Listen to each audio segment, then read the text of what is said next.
everybody, my name is the Dr. 011 and today I am going to be ranking every episode in the Skywalker Saga. So of course this is just going to be the main 9 films in the main 3 trilogies. This won't include Rogue One or Solo, but of course when maybe the new trilogy with the High Republic and all that comes out in a few years, maybe I can do a ranking of every Star Wars episode, but for now it is just going to be the 3 trilogies, the prequels, the originals and the sequels. And of course, before we get going, this is my opinion, this is my ranking of the Skywalker Saga. You guys may well have a different one, so I'd love to see them in the comments below. But without any further ado, let's get on with the first film, which is going to be in last place. And coming in 9th place is Star Wars Episode 2, Attack of the Clones. And this does actually sadden me to put it in last place, because when I was younger, I watched this film all the time. I genuinely did love it. But when you go back and watch it nowadays, you start to realise that it isn't actually all that good of a film. The storyline is important to the saga as a whole, but the execution, in my opinion, isn't brilliant. Like, we don't meet the main villain until at least 40 minutes in, which isn't great. And I don't buy the love story between Anakin and Padme. A lot of people say that. It's really, really strange. Obviously, it's when you watch the Clone Wars and stuff, it's like, I buy this. But in the films, definitely doesn't feel realistic in any way, shape or form. I think the CGI isn't great. It's aged better than some films, but it hasn't aged as well as some other films. So it's okay, but it's a bit on and off. I mean, it's got some good sequences. It's like, I really do like the battle with Count Dooku. But on the whole, I'm afraid it is my least favourite Star Wars film, and that is coming in 9th place. And next up in 8th position, we have Star Wars Episode 1, The Phantom Menace. And I think this film has a good storyline, but it is really down to the execution. It has the right ideas, but they're not done too well. And of course, this is the episode where we're introduced to everyone's favourite Sith Lord. No, not Sith Lord. I mean, favourite character, Jar Jar Binks. So it definitely does weigh the film down quite a lot. His comedy isn't funny, it's childish, it's all a bit just doesn't add anything to the film that we needed at all. Obviously, it introduces Anakin Skywalker. It's got some brilliant sequences, like the pod racing, really enjoyable. The battle with Darth Maul is brilliant. Probably one of the best fights in the whole Skywalker Saga. So that's brilliant. Brilliant soundtrack. But obviously there's a lot with the Trade Federation and just kind of it doesn't hit as well as it really could. As introducing Anakin to the Jedi Council and the Order and the Republic. But obviously it's a lot of politics, because everybody loves a bit of politics, but I think there's too much politics and not enough of the great stuff, like we do see glimpses of in this film with the fight with Obi-Wan and Darth Maul. So The Phantom Menace does come in 8th position. So coming in 7th place is Star Wars Episode 8, The Last Jedi. And this is one of these films that has beautiful lighting, beautiful design, wonderful music. It has some good sequences, like I really enjoyed the battle with Rey and Kylo Ren and the Praetorian Guards. But it has some very, very wasted sequences and just rubbish sequences, just like the trip with Rose and Finn to Canto Bight in that casino, and the other side quest with DJ, the hacker and the master code breaker and all that. Don't like it at all. Don't think it needs to be there. I don't like Luke's character, really.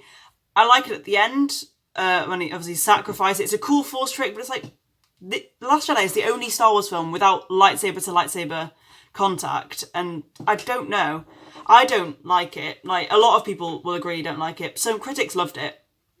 But I think it is just one of those things. It had some really good moments, but other things like Admiral Holdo not telling Poe the plan, I think that's just a bit stupid.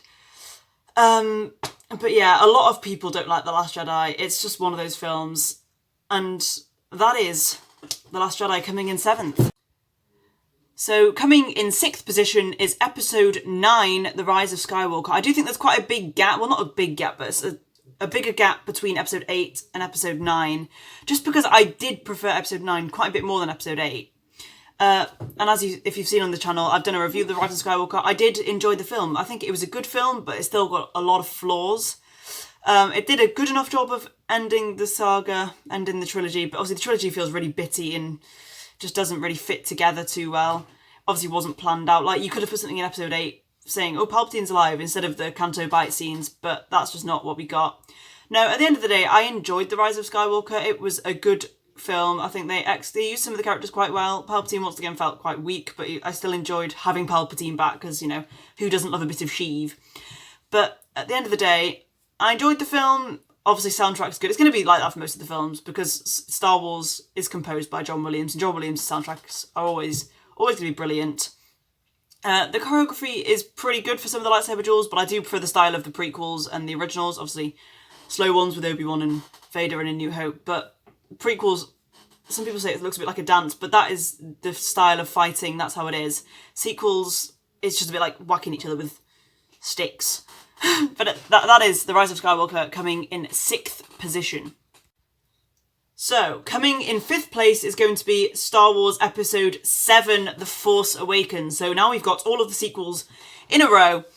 And honestly, The Force Awakens is a really good film. This is the first Star Wars film I saw in the cinemas. When I went there, it was really exciting. I got to see a Star Wars film in the cinema.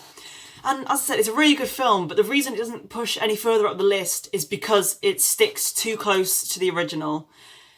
It's too similar to A New Hope. I think most people are pointing that out. It's just got a bigger Death Star, but this time it's a planet, and, you know, there's so many little things like that. And other things like Rey was able to beat Kylo Ren the first time she picked up a lightsaber. Obviously, with The Rise of Skywalker, she's a Palpatine, she will be powerful, but she's never held a lightsaber in her life. She shouldn't be able to beat someone that's trained in the dark side. And it's obviously really nice, though, to see Han Solo. Disney had to pay him quite a lot for him to come back for that, but he finally got them to kill off Han Solo.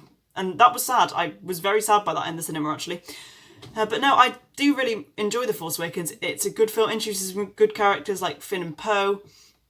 At the end of the day, it is too similar to A New Hope, so it's not going to get any closer to the top than 5th position. But that is The Force Awakens in 5th. And not quite making it into the top 3, coming in 4th position, we have Star Wars Episode 6, Return of the Jedi. And this is another one of those films, like Attack of the Clones, that I watched a lot when I was younger. But this one hasn't gone right down the list over the years. Obviously, some people don't like the Ewoks. I don't have a problem with them. I think they're great.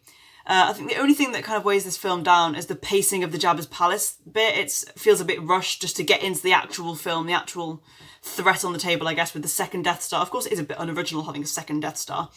But honestly, it's a really good film. I think you finally see Luke at full potential, and then it's the redemption of Darth Vader. You finally meet the big bad guy, and you've got obviously the character development. We're finding out Luke and Leia are sisters, and that obviously Han Solo and Leia can eventually go and have a child in Ben Solo, but that obviously wasn't planned at that point. But no, I really do enjoy the film. It's got a lot of positives, and once again, Lando Calrissian's in this film. He's a really good character. And at the end of the day, really enjoy Return of the Jedi. Once again, I'm going to say it again, brilliant soundtrack, great lighting, and the space battle with the second Death Star is fantastic. If you watch some of the videos on how they made it with these little models, it's brilliant. But that is Episode 6 coming in 4th position. So just before we get into the top 3, I'd just like to show you guys this wonderful picture that my friend blueflavour has done kind of for me, because it's like, basically, we did a photo shoot, obviously at 2 meters distance. I had a lightsaber, he had his camera, and what he's done is he's edited it and basically put me in Star Wars. It's absolutely brilliant. I'm going to put a picture on screen right now, and if you just look at it, it's absolutely fabulous. And of course, if you want to see other drawings like this, him and his brother do post on Instagram at 2 Drawing Brothers. So I'll try and put a link in the description if I can work out how. It should probably be quite easy. But of course, thank you so much for that, blueflavour. It is brilliant. So thank you. And now let's get on to my top 3. So coming in 3rd position is Star Wars Episode 4, A New Hope. Or, as some people might want, just Star Wars. So this is the original Star Wars, of course. And this is the film that put Star Wars on the map. It's one of those films, it's just, honestly, it's brilliant. I'm going to say it again, but the soundtrack is great.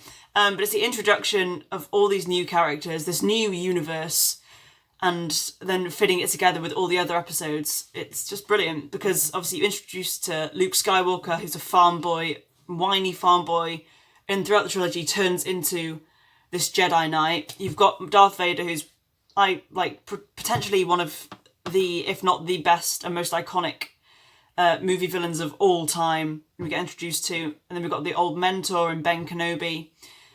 And honestly, this film, it's just great. Obviously, I'm not sure there's much you could do to change it to make it better. Of course, if you've seen the Scene 38 reimagined thing with Obi-Wan Kenobi and Vader, obviously it's a bit of a kind of a two old men with sticks. But if you watch it, like, Vader's got proper rage and hatred for Obi-Wan, of course, what happened on Mustafar.